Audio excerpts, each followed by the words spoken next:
Ladies and gentlemen, welcome again to another session of the Isle of Wight Literary Festival. Wonderful to see a packed church. Many vicars would say great on a Sunday morning to see a packed church, but it really is great to see you.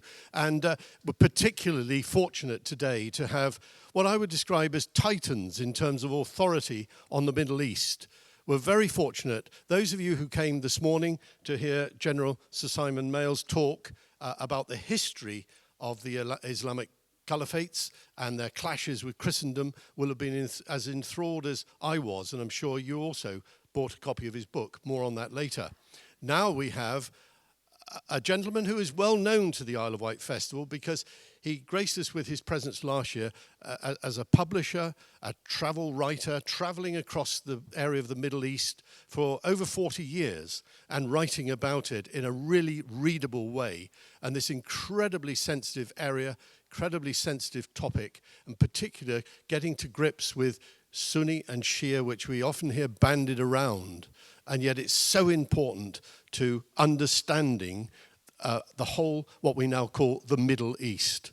So, ladies and gentlemen, in conversation, a genuine conversation with each other, and when it comes to question time, both authors have asked me to treat it as a question to both of them if you wish.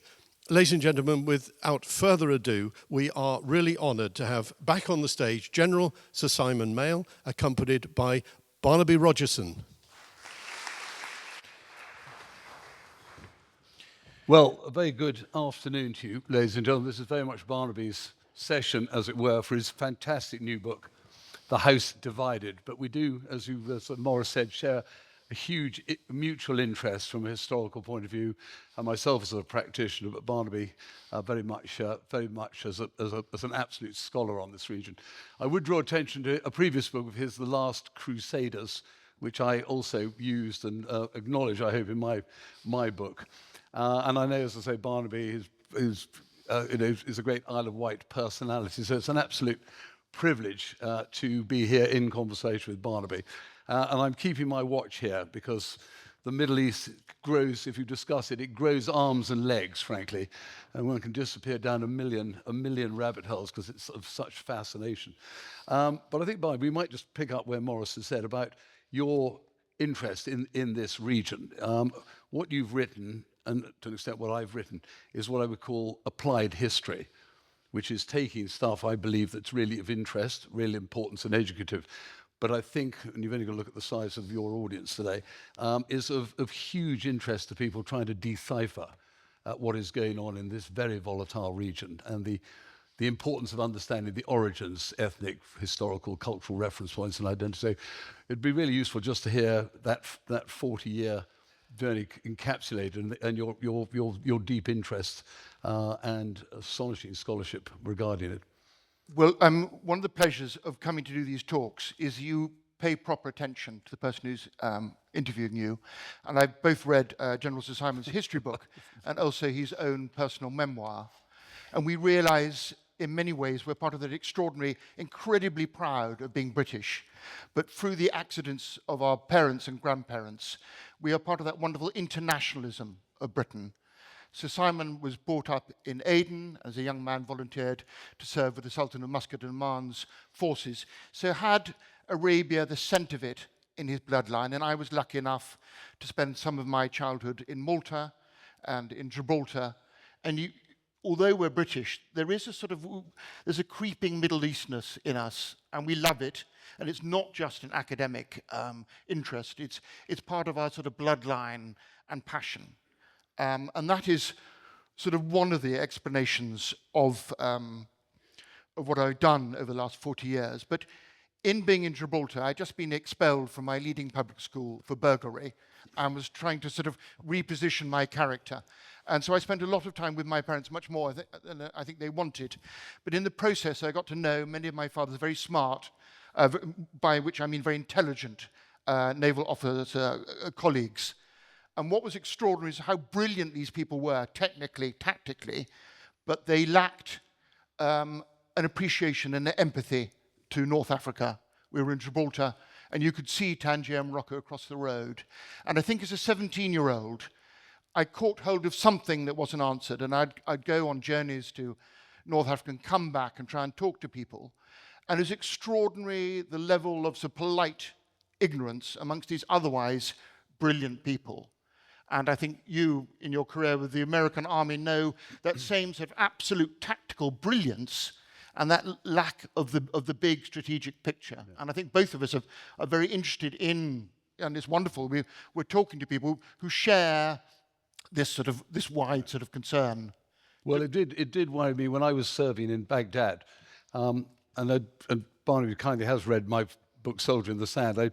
I'm a huge transatlanticist. I think we've got to be very careful about breaking away from our great allies across the Atlantic. But I did say if I detected one weakness, it was a lack of curiosity about the other.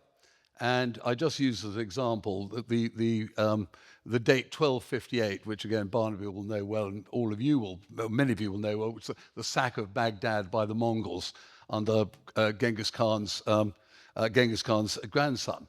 This was a cataclysmic event in Muslim society, Sunni Muslim particularly, because it was where the Abbasid Caliphate was. But if you're an American, if you're British, of course, you know 1258, a bit of Henry III, a bit of Simon de Montfort, a bit of Constitution of Clarendon. You've got to think, if you're Italian, if you're French. The Americans don't have a 1258, 2 minutes to midday or 2 minutes to 1 o'clock. And I say that as absolutely comment, not criticism. Because we are so fortunate. But you do need, if you're going to deal, to my mind, in this part of the world, I think Barnaby's alluding to it, a degree of empathy. Doesn't mean sympathy. There's an awful lot not to be sympathetic about the way the Muslim world has developed. But empathy, because you do need to understand what the reference points are. And particularly, dare I say, and we'll come on to this next, because this is where Barnaby's book's so brilliant, is setting out for people that it really is important to understand the difference between Sunni and Shia. This division you can't understand the development of European history without understanding the Protestant-Catholic divide. We live with it here in the Church of England. I happen to be a Catholic myself. And in the Middle East, these basic building blocks, I would posit, are really important. Ethnicity, history, those reference points, and particularly a religious identity. So we both share this, is the sort of basic first understanding to scratch the Middle East is perhaps put theology and religion briefly aside and realize that there are three overpowering identities that way beyond Islam, right back to the origins of the Neolithic of all historic civilizations, are the Arab culture, the Iranian culture, and what would be the Turkic culture. And time again, those ethnicities, that pride in culture is absolutely important. And we're going to talk about it in more detail later. But if you haven't been to Iran, there's a shock of traveling and realizing that this is the center of the world. And we think of Paris and London and New York as being the center of the world. But if you're Iranian, you're absolutely certain that this is the heartland. You go to Iraq, you go to northern Mesopotamia, and you find there's another absolute center of the world. And the more you travel in the Middle East, you can no longer choose a capital. You realize that it's full of extraordinary embedded pride. And in your talk this morning, we also talked about this extraordinary thing, and also at dinner last night, that it is the gift of the victor, which is in many ways America now, to be ignorant of history. If you were on the losing side, if you're Irish, if you're Welsh, if you're Lebanese, history is a duty. You have to sustain the martyrs and the destruction of your culture, and it's a job that's shared. And in our journeys, we've all been in places where you're not shocked, but fantastically impressed that you're in a little cafe in Tarabluss in northern Lebanon, and all of these facts, all of the Western villains and their own history is common knowledge. It's not the knowledge of an academic or historian or writer. It's the taxi driver, the person serving the vegetables are also fully engaged in their past. Well, let's sort of mention issues of historical entitlement, historical inspiration, and historical grievance. And Putin, for instance, is building that mythology now, mining history for those things that serve a narrative. The Iranians do the same. Al-Qaeda does the same. The Egyptians do the same. And it builds up a very persuasive narrative that's very attractive to people who don't have the dignity of employment, and the like. It's what appeals. And of course, the interesting thing, I think, and you've mentioned it, is for Iran, and I think we must move on in a moment to the origins of Sunni and Shia. But if you go to Egypt, of course, huge pride in being Egyptian. Part of that pride, of course, has been an Arab identity, although they're not fully Arab. We'll talk about Egypt as well. Islamic, of course, but there, brooding, is the Pharaonic Empire. And if you go to Iran, so much of what Iran has about its civilizational value predates Islam. And that's a really interesting tension, I think, within these societies. The Arabs don't have it, in the sense they came out of the desert with Islam, and that is their foundational building block. They destroyed the Iranian Empire. They took Egypt and imposed Islam on all this area.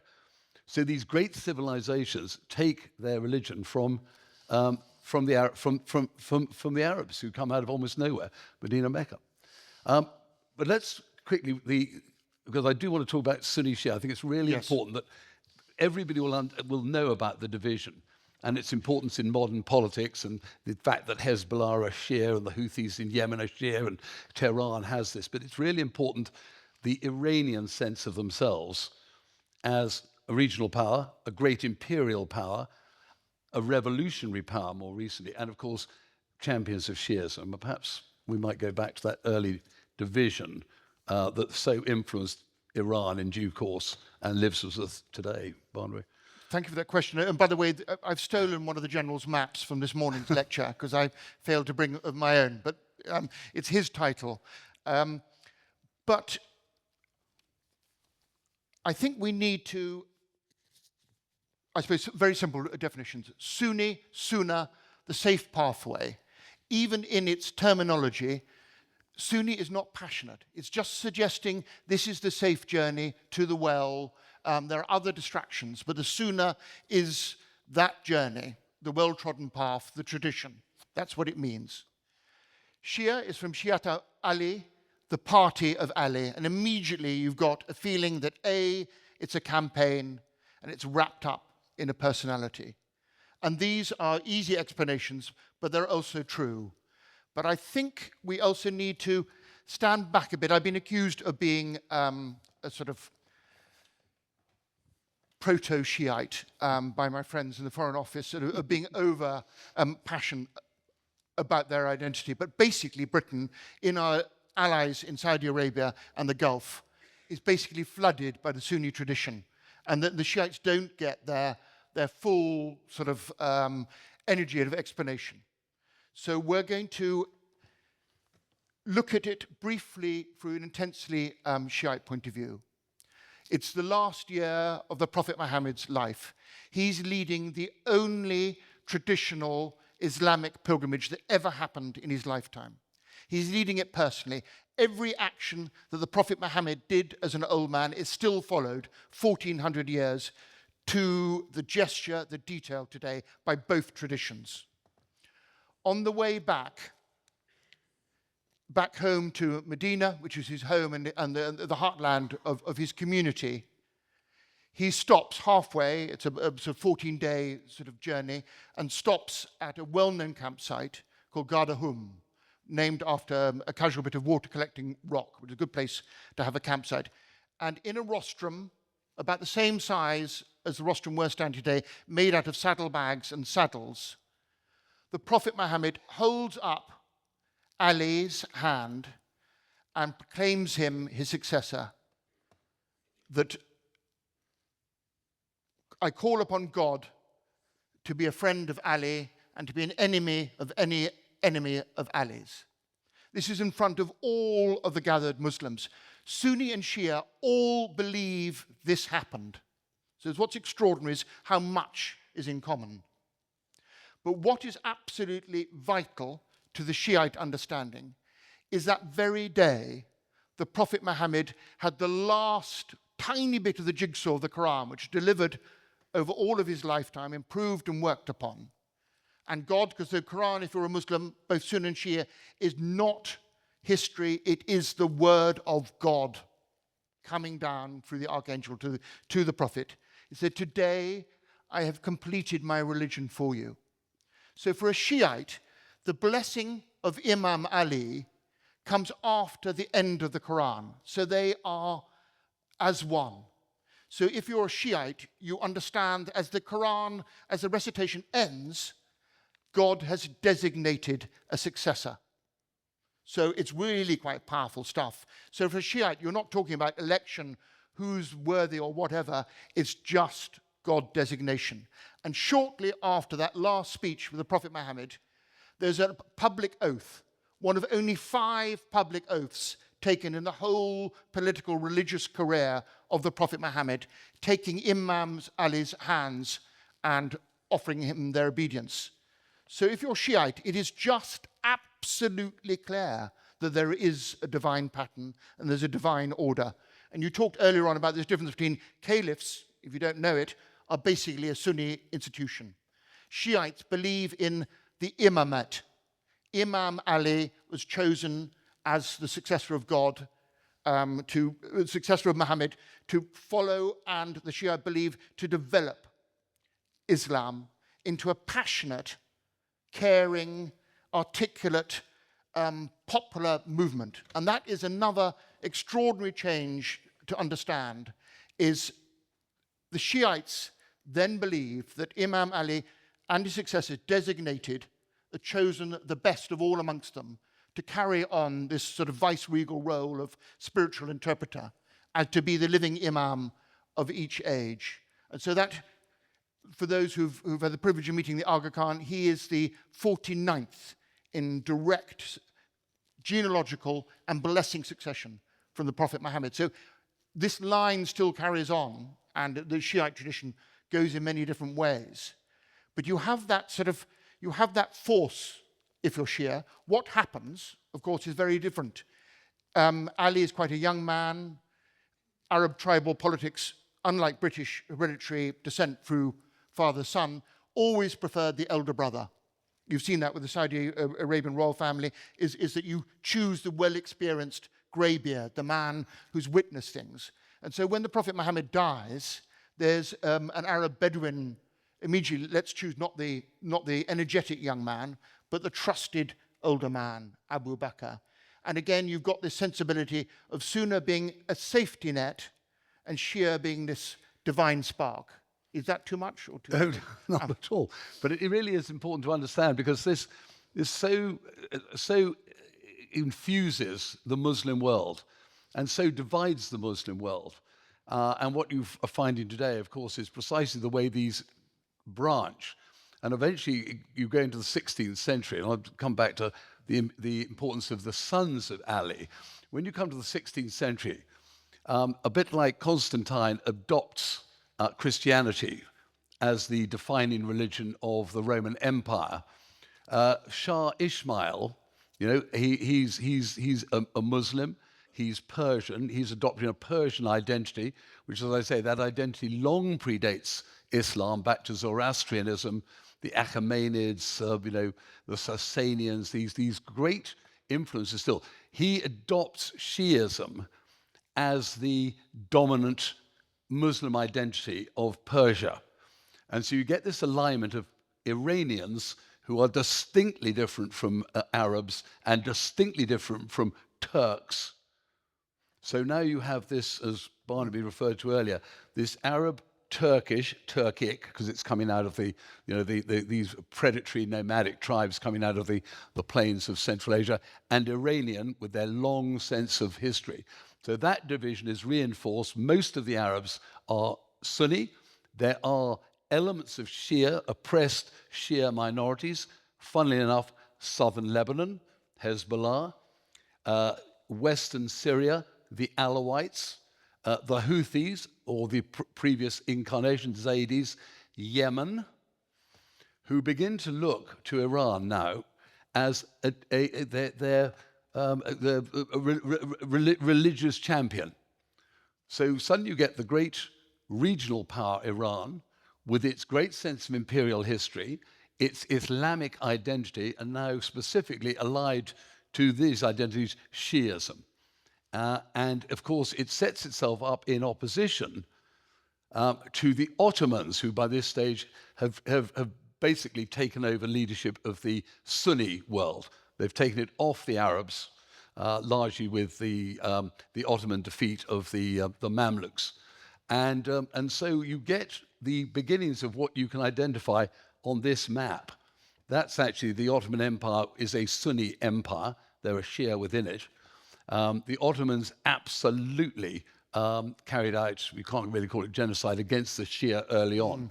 But for much of the history which I write about, which is the headline is Islam versus Christianity, for much of the time, the Ottomans, a bit like the Romans before them, are looking east to the Persians, ethnic opponents and heretics, because they're now in the they're in the Shia camp.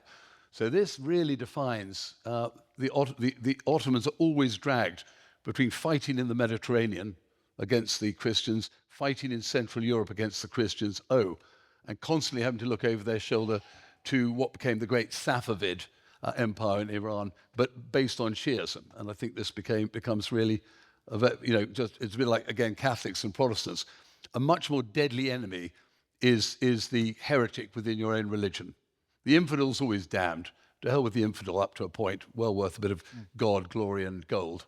But the challenge, I think, internally to the Sunni from the Shia, I think is really defining for them as well. And it's very interesting what the general... We put the map up because we know we need to remind people what's happening. That's it, I think. So what we haven't got in this is obviously Iran here, Shia-Sunni, the battleground for 100 years, forms Iran into this Shiite sort of empire state combining ethnicity and religion and its old ancient identity. But, and this is a real key moment to understand some of the pressures, in doing so, he calls upon all the Shiite scholars in the world to migrate and come and preach pure Shiite theology to Iran. So he sends messengers, because they have to be secret, because they're crossing Ottoman territory.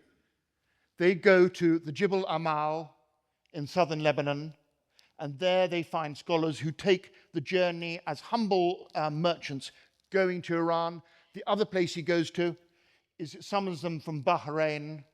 So you've got this sense of obligation, and those who know the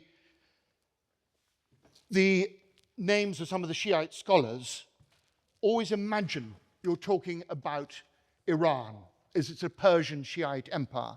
The Persians themselves are intensely aware of their debt to Jibal Amal and to the scholars of Bahrain, and they bring, almost like Celtic missionaries in our own sort of poetic imagination.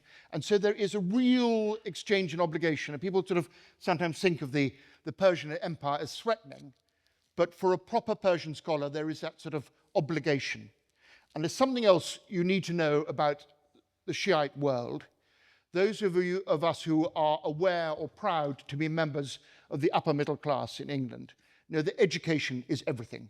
You define yourself by which school and which college your family can afford to send to you and what exams you get. The Shiite world is not the same, but it's very, very similar. There are 3 or 4 intellectual clans, the Sharafin, Nuruddin, that produce well-known names, who are poor, brilliant scholars, and they put learning and scholarship right up there, but combine it in a very interesting way with popular action and a life of poverty and engagement in looking after the poor, the widows, the orphans. And that's what gives, in a way, one of the big challenges for the Sunni world is the Shiite Empire of Iran is both supporting the oppressed people of Palestine. Forgive my politics for a moment, we're just following a thought pattern. But in so, they remind the whole Muslim world that they've always been on the side of the poor. And that tradition goes right back to Imam Ali. It's a much more engaged, passionate world. And I've got a very stupid, simplistic way of trying to imagine the attractions of the Shiites. So we're all aware, those of us who are Catholic, my father was Catholic, the innate sort of romance of the Jacobite cause, of the lost right royal dynasty. So if you imagine Imam Ali as being a super Jacobite, this ancient royal dynasty, and then combine it with these princes designated to be your true leaders, also revolutionary, engaged, compassionate people caring for the poor and the sick. So you've got a Jacobite and Jacobin identity. And if you don't sort of get hold of that, you'll never quite understand why the Sunni and the establishment Arab world is alarmed by Shiitism. It's not just Iran has got a different flavored religion. It's actually something that could take away all of our imagination and take over the next generation. And the Ottomans were very worried about the Shia. They were worried about the Iranians for all the reasons we've talked about, but Shiism was very prominent in eastern Turkey, what would now be eastern Turkey. And it was viewed that the Iranians could play on that Shiism in order to challenge the Sunni Ottomans, who by this stage were about to become the caliphs, the Sunni caliphs, and take it from the Ottomans, take their legitimacy. And I would just like to, when I served in Baghdad, and this goes back to curiosity about being technically and tactically good as a soldier. And yes, politics is war. War is politics by other means, but politics is war by other means. And a failure when we went into Iraq I don't say to realize, of course we knew, but the reality is Iraq is a majority, the modern Iraq, since the Sykes-Picot Agreement, end of the Second World War. Iraq is a majority Shia country.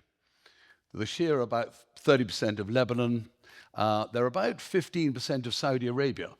And the Shia elements of Saudi Arabia actually almost align directly with the great oil-producing wealth of Saudi Arabia. So if you are a Sunni member of the Al Sauds, you look on these fifth columnists, basically at least ethnically dominating your great oil fields. But you went into Iraq, overthrew Saddam Hussein, who was, of course, a Sunni Arab, came from the same village as Tikrit as Saladin, the great Saladin, who was in fact a Kurd. So you overthrow the Sunni minority power base, and then you bring democracy. Well, unsurprisingly, under democracy, if you are a Shia majority country, you're going to vote Shia. We should know this from a sectarian basis because we were involved in the Troubles in Ireland. And we know how deeply cultural identity drives sectarian politics. People are not interested in your health policy or educational policy. You vote for people from your tribe, your family, or your identity. Now, surprise, surprise, the Shia politicians who began to dominate the army, began to dominate politics, of course, looked instinctively to Iran. Many of them had served out their time in Iran, been protected by Iran because of their shared Shia identity, terrified of persecution from the Sunnis. You get the opposite thing in Syria, where the dominant power, the Alawites, are Shia. So they, of course, have looked when Bashar Assad was sort of defending the Alawite identity. He said, I saw what happened to the Sunnis in Iraq, that minority overthrown. They were just crushed by the Shia. We are not going to lose here. Hence Hezbollah come in, hence the Iranian Republican Guard Corps come in, hence Russia then supports it. And I again always said, just trust me, the Alawites are not going to go quietly on this. The Shia are terrified about Sunni dominance. And we would have watched an absolute bloodbath if some of the elements did. But I think what I'd like to ask you, Barney, is when I was in Iraq, there's a prohibition against the depiction of the human form.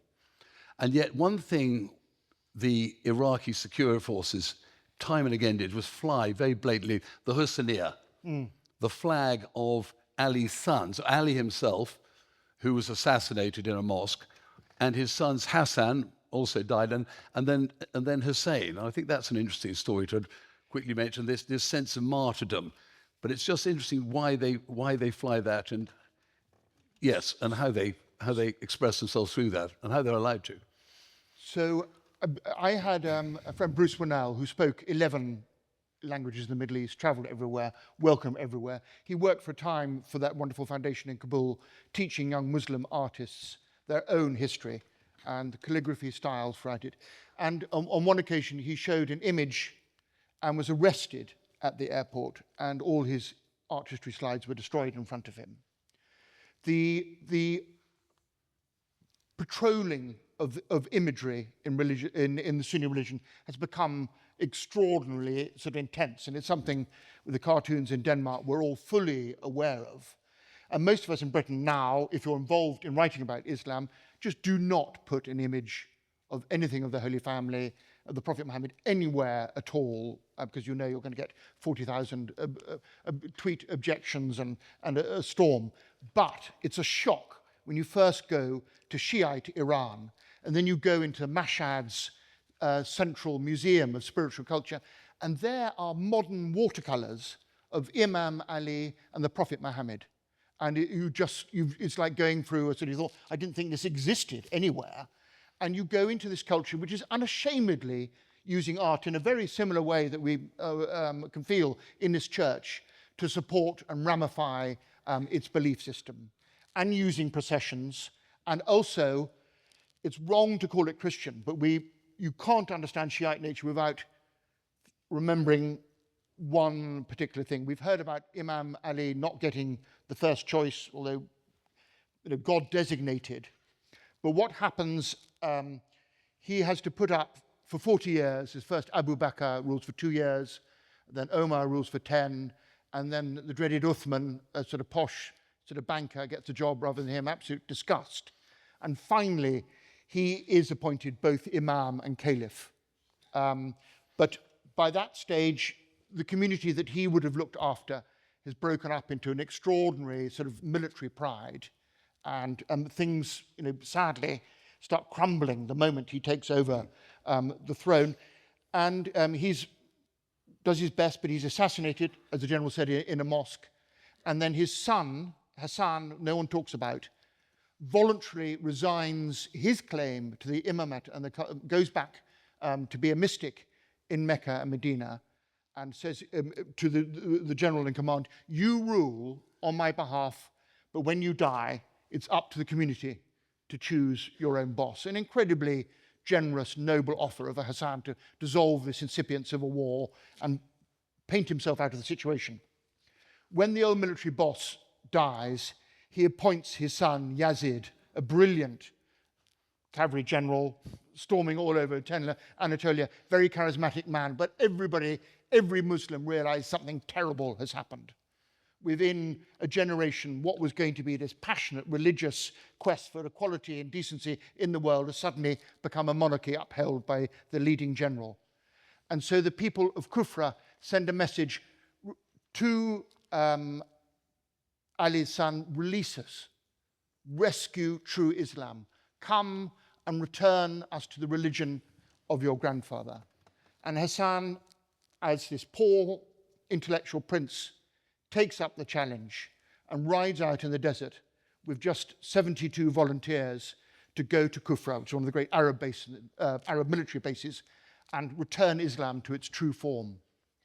On the way there, a friend of his in Kufra sends a message saying, my lord, the heart of the city is with you, but its sword is raised against you. The military police chiefs had already got to hear about this mission and started torturing Hassan's friends in Kufra and eliminated the people who were going to receive him. They then send out a cavalry force of 2,000 soldiers to intercept Prince Hussein in the desert. And they hold him in a tight siege away from the river Euphrates, and he's traveling with his women and his children, and they starve this encampment of 72 of the purest upholders of Islam, and refuse them water. And Hassan begs his followers, he talks to them on the night, saying, make your peace, make your surrender, I know I'm the problem. And they say, that's impossible, sir. And instead they prepare themselves for the last battle. And at dawn, they try and break through the siege and to get to water, to give water to their starving, dehydrated children. And instead they're met with a flight of arrows, and their bodies are trampled and their heads are cut off. And the head is taken of the grandson of the Prophet Muhammad, is taken in a leather bag and prodded by the military governor in his palace in Kufa. And this is the source of Ashura, this day of absolute shame is that you'd called your prince to come and rescue you. You'd called the one who's upholding Islam, and when he comes, you desert him, turn them back, and watch not only him, but all his followers and his family be massacred and their bodies spat on. In the night, his daughter, Sukarna, tries to find out the source of love and happiness in her life, and she just finds her father's headless corpse and can only fall asleep on his chest. And the women of the household are captured. And if you ever see an imagery in Shiite Islam of a caravan, this is not a caravan of merchants going off or Mecca. It's almost certainly the Holy Family, the female survivors of this terrible massacre, going on a mournful procession from Kufra to Damascus, to Gaza, to Cairo, as captives of the Sunni military power. And these are the imageries. When you travel in Iran, time and time again, you'll see the silhouette of this small group of dejected women with their black veils, and immediately you know what you're talking about. You're talking about the house of the Prophet Muhammad, in mourning and in misery. And what is fantastic and awesome is both Sunni and Shia feel the shame of this. But the Shia take it to this extreme sort of passion. And those of us who spent time in Damascus will see the Shiite pilgrims beating their chest. Ya Ali, Ya Hussein, trying to remember that they were the people of Islam about to be rescued, and they deserted their own team. Yeah. And so it's incredibly passionate. Yeah. And there is, as you know, in the sort of St. George of the Shiite world is Abu Fasl, who is the half-brother of Hassan, who went out to try and get water and had his arms cut off and his legs cut off, and was still having the bag of water, dragging, in the desert, trying, not touching a drop of water himself, trying to bring water to the Holy Family. And these are the images that empower, whether you like them or loathe them, the Revolutionary Guard. And if you go to their barracks or spend any time with them in Iraq and Iran, this imagery will be everywhere. And again, if you accept that under Sunni orthodoxy, any imagery of humans, let alone, of course, the Prophet, is mamnur, forbidden. Flying these flags, as the Iraqi security forces did, and in many ways the government should have said, no, we're not a sectarian army, we are an Iraqi army, was absolutely the proverbial red rag to a bull. And I think just on timing, just to try and get it up to date, is the reality, of course, that when Iraq became Shia-dominated with the overthrow of Saddam, and Persian-dominated in many ways, one has to remember Baghdad was the capital of the Abbasid Caliphate, one of the great high water marks of Sunni intellectual outpourings. This is the time of Harun al-Rashid, 1001 Nights, Scheherazade, at a time when everybody justifiably talks about hygiene and astronomy. And it's the Abbasids who, in many ways, with the collapse of the Roman Empire, save the fruits of Western civilization, Roman, Latin, and Greek, which eventually are rediscovered. So they've been lost to the Western world, translated into Arabic, discovered and retranslated from Arabic back into... So Baghdad, that great capital in the Sunni Arab, particularly Sunni Arab mind, or the Sunnis, is now dominated by the Shia, the heretics, and dominated by the ethnic enemy, the Persians. Lo and behold, Damascus, the great capital of the Umayyad dynasty. This is the guy who, Zayed, the dynasty there. These are the people who had the first great outpourings. These are the people who, within 100 years after the death of Muhammad, take Islam to the gates of Tours, they destroy the Sasanian Empire, deliver Islam to the Persian Empire, take the Levant, take the Holy Land, take North Africa, take Spain, literally in 100 years. Damascus now is dominated by the Alawites, another Shia organization. Beirut, Hezbollah, dominated by Shia. Again, an offshoot of it. Sana'a in Yemen, many of the early supporters of the Prophet Muhammad and the Rashideen rode with the early empires, come from Yemen, now dominated by the Houthis, Shia. So this capacity for Iran, through the Shia identity, let alone their strength as Persians, their sense of regional power, their imperial power, the Islamic Revolution from 1979, which was supposed to reach out to all Muslims, I think. But actually what comes out of this is the old Persian enemy and the old heretic branch of Islam, the Shia, now politically very, very dominant in the Middle East. And that is worrying to the Turks, it's worrying to the Saudis, it's worrying to the Egyptians.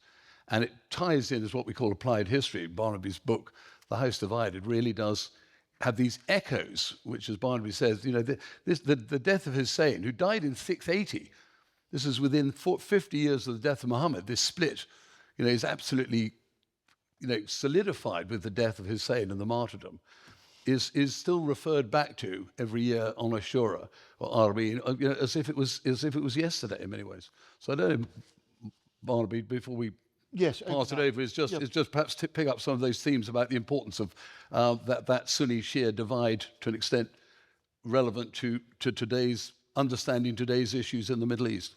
So they're on the top of that brilliant summary. There's just one other sort of tiny, squeaky little fact that's interesting, because we both love and know Egypt. Very sort of strong Sunni military culture, Mamluk, General Sisi, in many ways an heir of an ancient sort of Islamic sort of kernel governance there. So perhaps nothing much has changed. But what is interesting when you talk to Egyptians and Arabs, their sense of the heroes of early Islam, and you brought that out very strongly and very well in this morning's talk, is that they love that period of the conquest. After the Prophet Muhammad, under Caliph Abu Bakr and Caliph Omar, they conquered the known world. And those heroes, Khalid ibn Walid, Amr ibn al-As, are ever present. And quite often, I think I've met many, many people who pretend to be descended from these fantastic, brilliant Arab generals, charismatic womanizers, fantastic characters.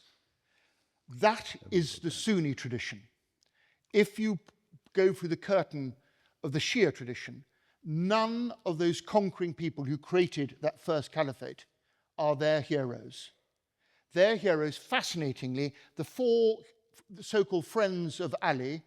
One is a Persian dervish mystic called Salman al-Farsi, traveling around the world, sampling different religions in a very sort of Persian, sort of mystical way. One is born the son of a slave from Yemen. One is a hideously ugly man with a beautiful voice. One is an outspoken Yorkshire-like Bedouin who is so emphatic in his understanding of Islamic duty that the moment he has money, he finds the poor, the widows, the orphans, and spends it. And those are, and I talked to an Ayatollah in Iran, and he said, those are the keys to our faith. Those four almost cartoon, grotesque characters of failures, political, social, fiscal failures, are the people we look up to.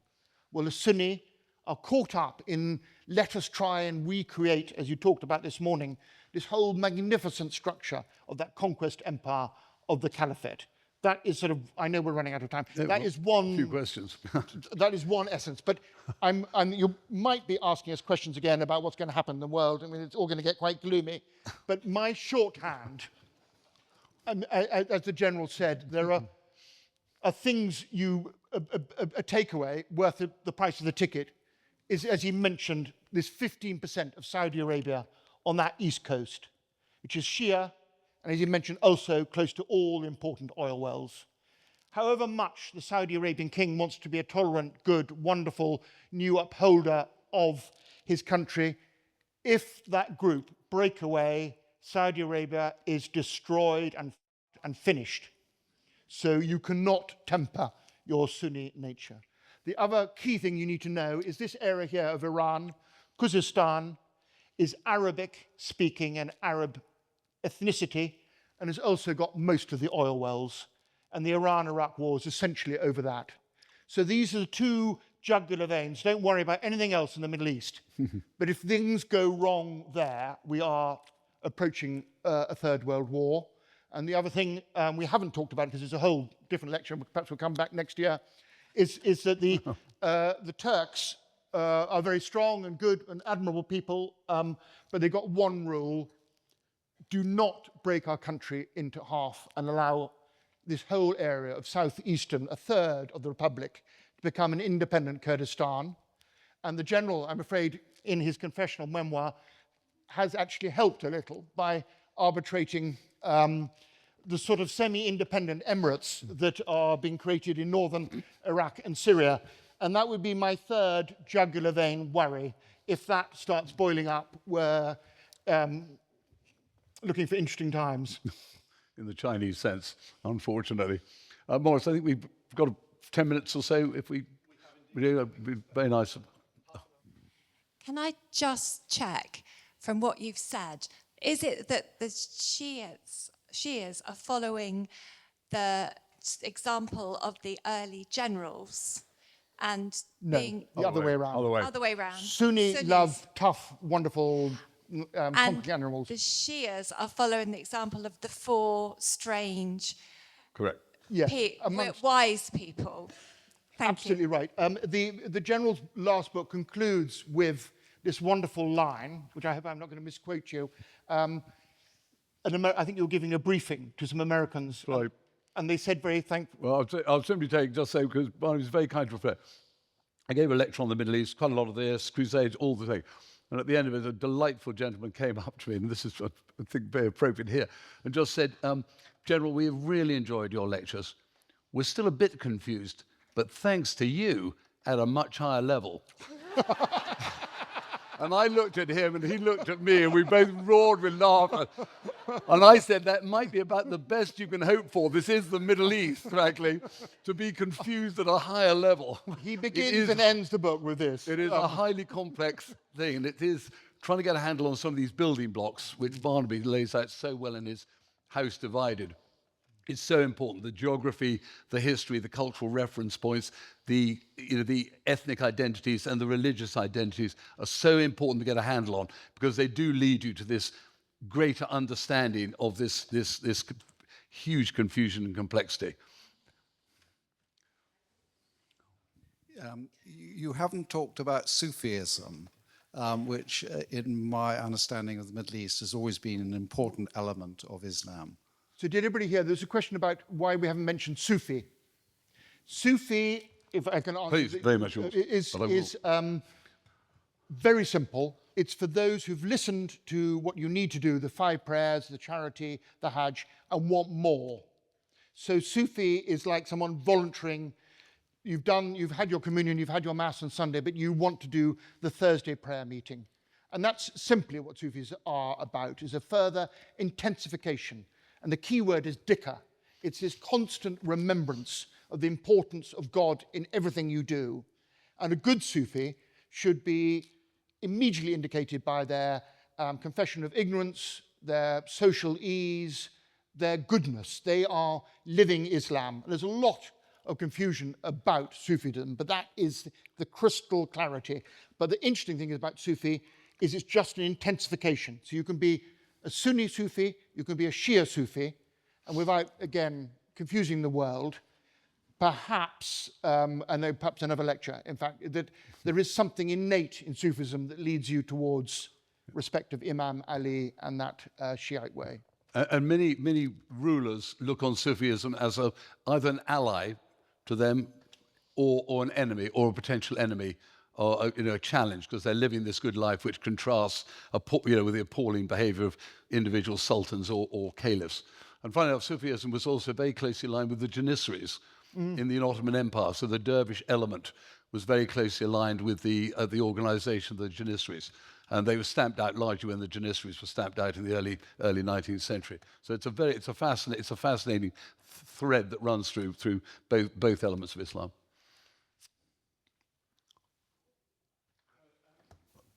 Just interested in the role that language plays, and the predominance of Arabic, spoken throughout the region versus the Farsi-speaking Iranians, and to what extent that is a cultural identifier or an overlay, or the role that language plays in this.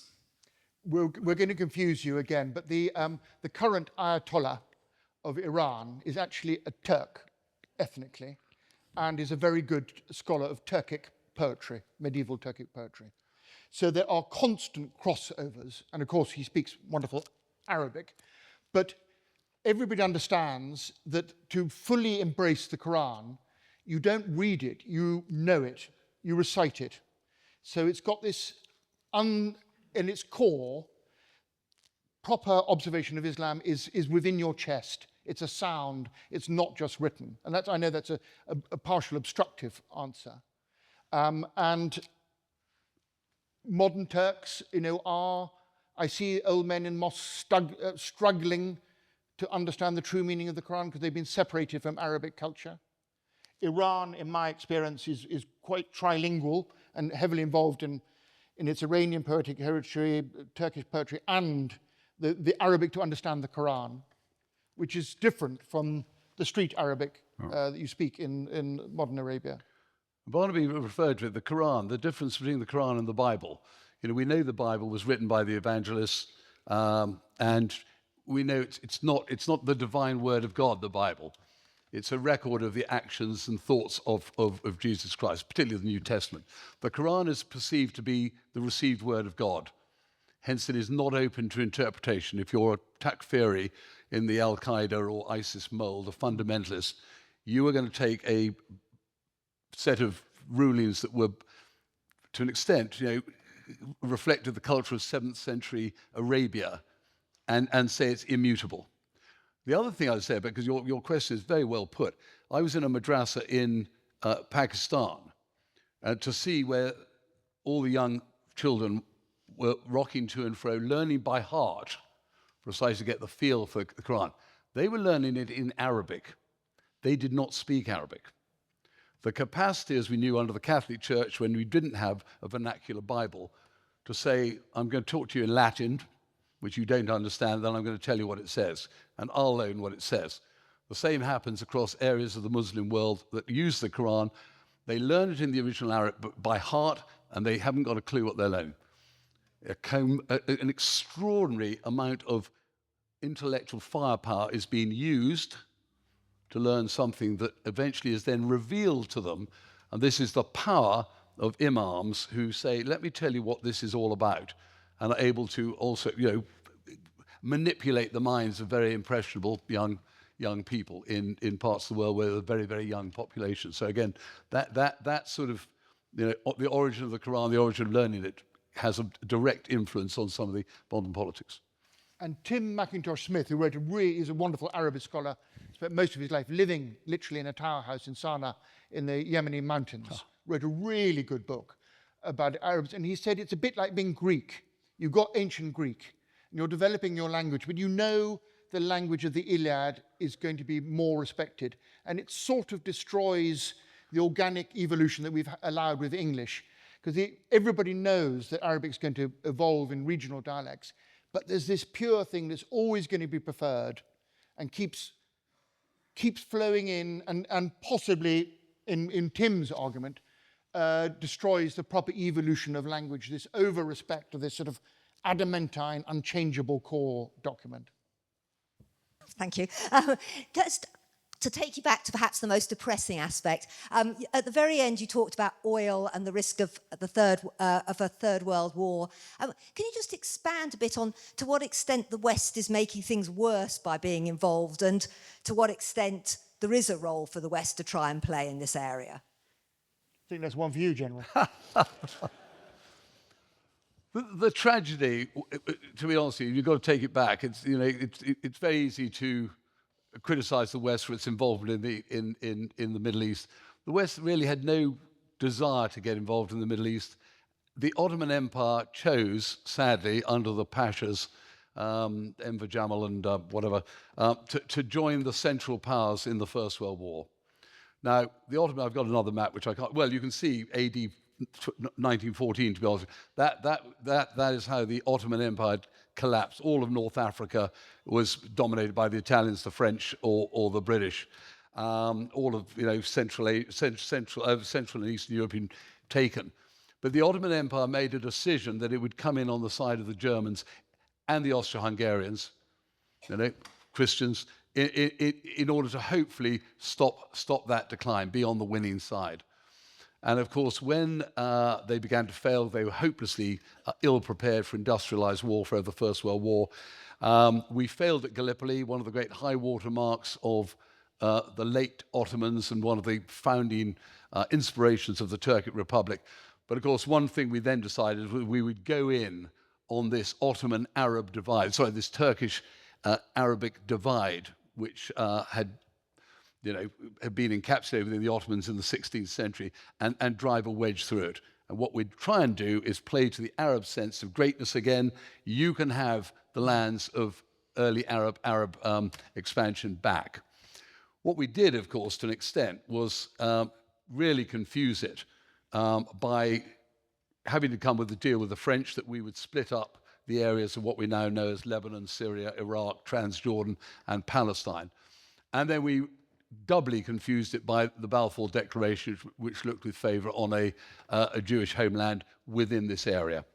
So a part of the world that was very, very obviously iconic to Judaism, to Christianity, to Islam, with the great heavenly city of Jerusalem, third holiest city, and suddenly everybody was competing for it. And you threw it into a long-standing ethnic division between Iranians, between Turks and Arabs, throw in the Egyptians, and a long-standing confessional division, Sunni and Shia. But you've got to slightly have a sympathy for the leaders of the Western world who were dealing with casualty rates the likes of which had never been seen before in history. 1 million people killed among the British Empire, 1.2 million among the French, the destruction of the Austro-Hungarian Empire, the destruction of the German Empire, the destruction of the Russian Empire. So I'm sympathetic to those who didn't have the bandwidth to deal with how do we deal with the Middle East with great empathy. Of course, it did slightly coincide with the absolute requirement for the oil wealth of the Middle East, which again had not been a factor in anything to do with any clash with the Ottomans or the Arabs for the many centuries before. So all I will say is if you're going to work in this part of the world, though, you do need this sort of empathy that I hope Barnaby and I have sort of demonstrated is important for the education of policymakers and politicians to be able to reference this. Barnaby. We're not allowed to do what if, but my what if you all asked me that question, was the King Crane Commission. Some corrupt old Democrat went round and sampled in Syria, Lebanon, Jordan after the First World War, and they came back and reported that what was wanted was an independent, tolerant, democratic Arabia under Hashemite monarchy. And I have to say, we often kick and bite at our American allies, but in this particular case, no American soldier had died fighting the Ottoman Empire, and their politicians, tough old Democrats, actually had a vision, which I'm afraid was buried by both the British, French, and Italians. But, it could have been Western intervention that went well then. Ladies and gentlemen, it's been a fascinating session. I'm sure you will agree. For those of us who've worked or served in this part of the world, you cannot begin to understand our Muslim brothers and sisters unless you understand or try to understand their history, because pride in their history is so important.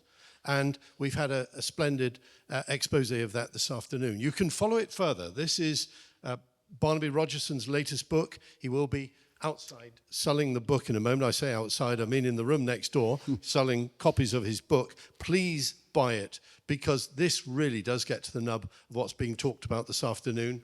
And likewise, General Sir Simon's book, The House of War, is also in the bookshop. So 2 great books to buy.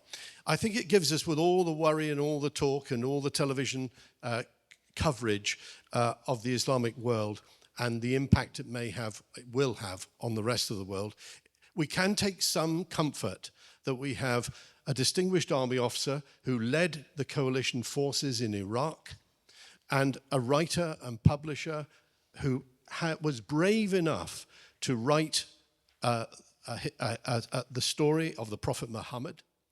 I think it's tremendously optimistic that we have distinguished academics who can convey to us in simple terms the understanding of the Islamic world. And we're hugely grateful to you both. Ladies and gentlemen, a big round of applause.